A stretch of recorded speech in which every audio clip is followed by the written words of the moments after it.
السلام علیکم ورحمۃ اللہ وبرکاتہ۔ جناب حضرات، آئیے آج پھر سے میں جھوٹی اور بناوٹی باتیں دیوبندیوں کی پیش کرنے جا رہا ہوں۔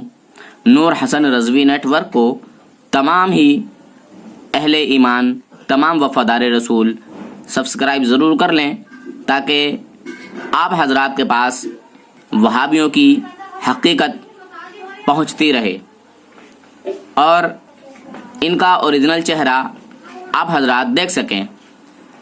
ہم اگر اللہ کے نبی کے لیے کسی کمال کو مانیں تو یہ ہمارے پر شرک، مشرک، بدعتی، گمراہ، پتہ نہیں کیا کیا فتوے لگا دیتے ہیں، اور یہی ساری چیزیں اگر یہ اپنے گھر کے بزرگوں کے لیے تسلیم کریں تو کوئی جو ہے فتویٰ نہیں لگتا۔ پھر وہی بات ہے کہ کسی شاعر نے کہا کہ ہم آہ بھی کریں تو ہو جاتے ہیں بدنام، وہ قتل بھی کریں تو چرچا نہیں ہوتا۔ خیر، آئیے کتاب کو تو میں آپ کو بار بار دکھاتا ہی رہتا ہوں، لیجیے جناب۔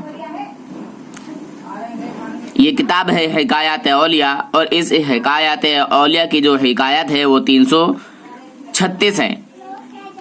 مولانا گنگوہی لعنت اللہ علیہ فرماتے تھے کہ جو لوگ علماء دین کی توہین اور ان پر طعن و تشنیع کرتے ہیں ان کا قبر میں قبلہ سے منہ پھر جاتا ہے، اور یوں بھی فرمایا کہ جس کا جی چاہے دیکھ لے۔ میں نہیں کہہ رہا ہوں جناب، یہ خود مولانا رشید احمد گنگوہی صاحب کہہ رہے ہیں۔ تو میں مولانا رشید احمد گنگوہی کے چیلوں سے کہنا چاہوں گا کہ تم جو اللہ اور اس کے رسول کی شان میں توہین کرتے ہو اور اس کے ولیوں کی شان میں توہین کرتے ہو، تمہارا کیا ہوگا؟ میرا خود تمہاری طرف سوال ہے، یہ میں تم سے سوال کر رہا ہوں۔ تم نے جو میرے آقا صلی اللہ علیہ وسلم کی شان میں نازیبہ کلمات کہے ہیں، میرے آقا کی شان میں جو توہین کہی ہیں، ان پر تمہارے اوپر کیا حکم آنا چاہیے؟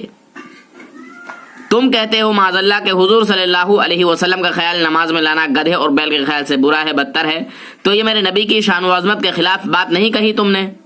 بالکل کہی ہے۔ میرے آقا صلی اللہ علیہ وسلم کی کیا وہ توہین نہیں ہے؟ جی بالکل توہین ہے۔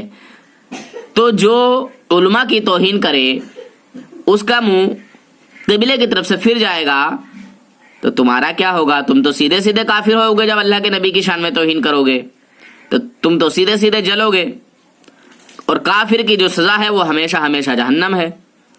بہرحال فیصلہ آپ کو کرنا ہے مسلمانوں، اور اگر کسی کا دل چاہے بات کرنے کے لیے تو کر سکتے ہیں، میرا نمبر موجود ہے یوٹیوب پر، ٹھیک ہے؟ اچھا، اب ایک اور دوسری بات یہیں پہ سناتا ہوں۔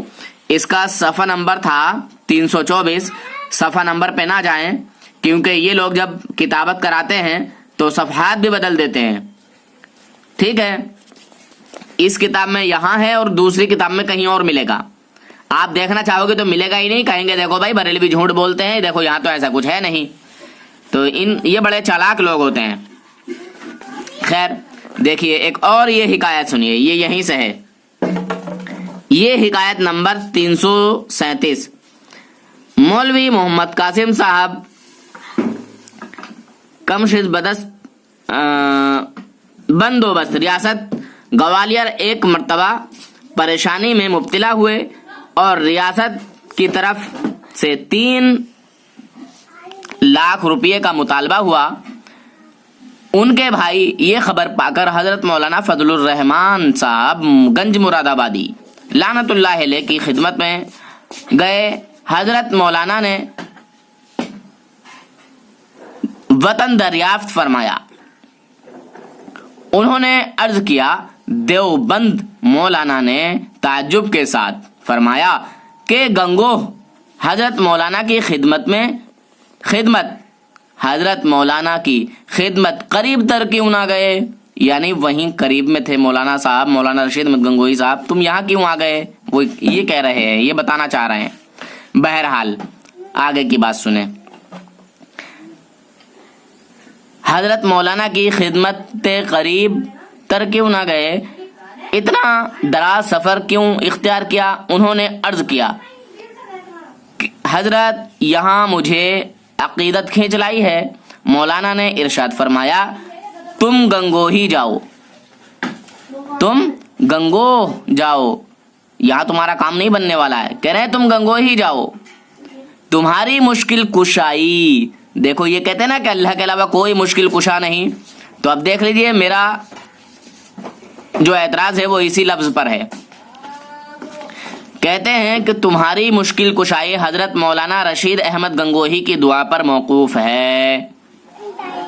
آگے لکھتے ہیں میں اور تم زمین کے اولیاء بھی، میں اور تم، سمجھے، میں اور تم، خود کو کہہ رہے ہیں میں اور تم زمین کے اولیاء بھی اگر دعا کریں، سمجھے جناب، زمین کے اولیاء آپ دیکھ لیجئے کہ زمین پوری دنیا کی ہے، اور پوری دنیا میں کہاں کہاں اللہ کے ولی ہیں اور کیسے کیسے اللہ کے ولی ہیں، ان تمام کا انکار کیا، ٹھیک ہے، کہہ رہے ہیں میں اور تم زمین کے اولیاء بھی اگر دعا کریں گے تو نفع نہ ہوگا۔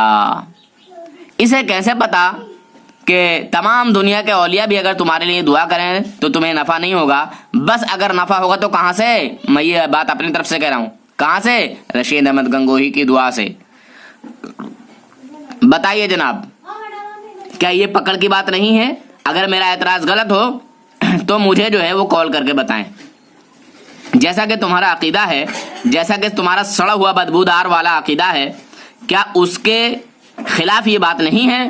جی بالکل، تمہارے اس سڑے ہوئے بدبودار عقیدے کے خلاف یہ بات ہے، ٹھیک ہے۔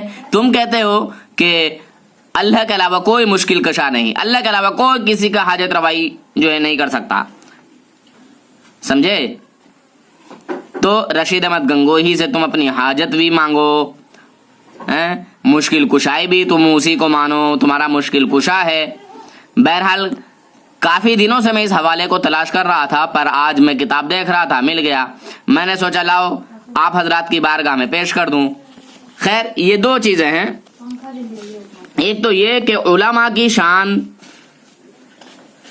جو ہے گھٹانا، علماء کی توہین کرنا، علماء اکرام کی شان میں بدکلامی کرنا، ہے نا، علماء اکرام کی توہین کرنا اور ان پر طعن و تشنیع کرنا، یعنی ان پر انگلی کرنا، انگلی اٹھانا، طنز کرنا، تانے کسنا، یہ سب اس میں آ جائے گا۔ تو ایسے لوگوں کے لیے قبر میں قبلہ کی طرف سے منہ پھر جائے گا، یہ بتایا گیا۔ تو میں کہتا ہوں کہ جن لوگوں نے اللہ کے ولیوں کی شان میں توہین کی، جن دیوبندیوں نے، اور اللہ کے نبیوں کی توہین کی، ان کے ساتھ کیا معاملہ ہوگا ذرا تھوڑا سا مجھے بتا دینا کال کر کے۔ نمبر دوں کیا؟ نمبر تو تم سب کے پاس میرا ہے ہی، جس کا دل چاہے وہ بات کرو، اگر پھر بھی اگر چاہتے ہو تو میرا نمبر کدھر لکھا ہے، کل والی ویڈیو پہ میرا نمبر آ جائے گا، خیر چلو لکھ لو میرا نمبر، میں بتا دیتا ہوں، لیجئے یہ آ گیا 790 681 4054، ٹھیک۔ بہرحال یہاں بھی میرا جو اعتراض ہے وہ مشکل کشائی پر ہے، وہ کہتا ہے کہ میں اور تم دونوں سب مل کر جو ہے دعا کریں، زمین کے تمام اولیاء بھی دعا کریں تو تمہاری جو ہے کوئی مشکل کشائی نہیں ہوگی، تمہیں کوئی نفع نہیں پہنچے گا۔ پہنچے گا تو کہاں سے؟ رشید احمد گنگوہی کی دعا پر تمہاری یہ سب جو ہے حاجتیں موقوف ہیں، رشید احمد گنگوہی سے جو ہے وہ فائدہ پہنچے گا، سمجھے؟ تمہاری مشکل کشائی کہاں ہے؟ حضرت مولانا رشید احمد گنگوہی کی دعا پر موقوف ہے۔ بتائیے، ارے مسلمانوں، یہ اپنے ہی عقیدے کے گرفت میں آئے کہ نہیں آئے؟ اپنے ہی عقیدے میں خود پھنسے کہ نہیں پھنسے؟ ضرور پھنسے۔ اچھا، جتنے بھی مومن مسلمان، سنی مسلمان ہیں، وفادار رسول ہیں، وہ سب اس چینل کو ضرور سبسکرائب کریں، نور حسن رضوی نیٹ ورک، نور حسن رضوی نیٹ ورک کو آپ حضرات ضرور سبسکرائب کریں، تاکہ اسی طرح کے اور بھی ویڈیو، اور بھی آڈیو، اور بھی ثبوت میں آپ کے سامنے پیش کر سکوں، اور جو وہابی دیوبندی آپ کے سامنے داڑے کچلے، منہ کچلے، آپ کے سامنے کچھ بات رکھنے کی کوشش کرے تو پھر یہ حوالے آپ ان حضرات کے سامنے رکھ دیں، پھر وہ کہیں نہیں نہیں ہم تو دیوبندیوں کو تھوڑی مانتے ہیں، ہم تو اللہ رسول کو مانتے ہیں، ہم تو قرآن حدیث کی بات کرتے ہیں۔ جانتا کچھ ہے نہیں، آ جاتا ہے پاجامہ اٹھا کے، اٹنگے پاجامے والے، دادا کا کرتا پوتے کا پاجامہ، نانا کا کرتا نواسے کا پاجامہ، آ جاتے ہیں ہاف چڈی پہن کے، تھوڑی سی ہوا اگر چل پڑے تو لگے گھٹنا بھی دکھ جائے۔ خیر، اللہ حافظ، فی امان اللہ، السلام علیکم ورحمۃ اللہ وبرکاتہ۔